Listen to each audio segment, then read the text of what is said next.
स्वराज्य दर्शन आपल्या हक्काचे न्यूज चॅनल। कोट्यवधींचा नवा पूल धोक्यात, सुरू होण्यापूर्वीच पिलर जवळ मोठे भगदाड, सुरक्षिततेवर गंभीर प्रश्न। मुंबई गोवा राष्ट्रीय महामार्गावरील रायगड जिल्ह्यातील नागोठणे येथील मीरा नगर परिसरात उभारण्यात येत असलेल्या नव्या उड्डाण पुलाच्या कामाबाबत गंभीर प्रश्न उपस्थित झाले आहेत। पुलाच्या एका पिलर जवळ मोठे भगदाड पडल्याचे, पिलरला लोखंडी आधार देण्यात आल्याचे आणि सिमेंट भरून तात्पुरती दुरुस्ती करण्यात असल्याचे स्थानिकांचे म्हणणे आहे।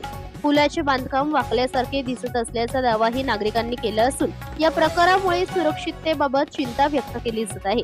कोट्यवधी रुपये खर्च करून उभारण्यात येणाऱ्या मुंबई गोवा राष्ट्रीय महामार्गावरील या नव्या उड्डाण पुलाच्या कामात गंभीर त्रुटी असल्याचा आरोप स्थानिकांकडून करण्यात येत आहे।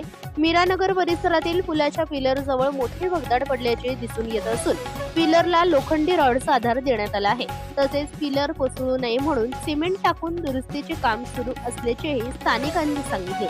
स्थानिकांच्या मते पुलाचा काही भाग वाकल्यासारखा दिसत असून पिलर मधील लोखंडी सळ्या बाहेर आल्या आहेत। जर भविष्यात हा पिलर कोसळून कोणती दुर्घटना घडली तर त्याला जबाबदार कोण, असा सवाल नागरिक उपस्थित करत आहेत। दरम्यान एकीकडे महामार्गाचे काम अद्याप पूर्ण झाले नसताना खारपाडा टोल सुरू करण्याची घाई का, असा प्रश्नही नागरिकांकडून उपस्थित केला जात आहे।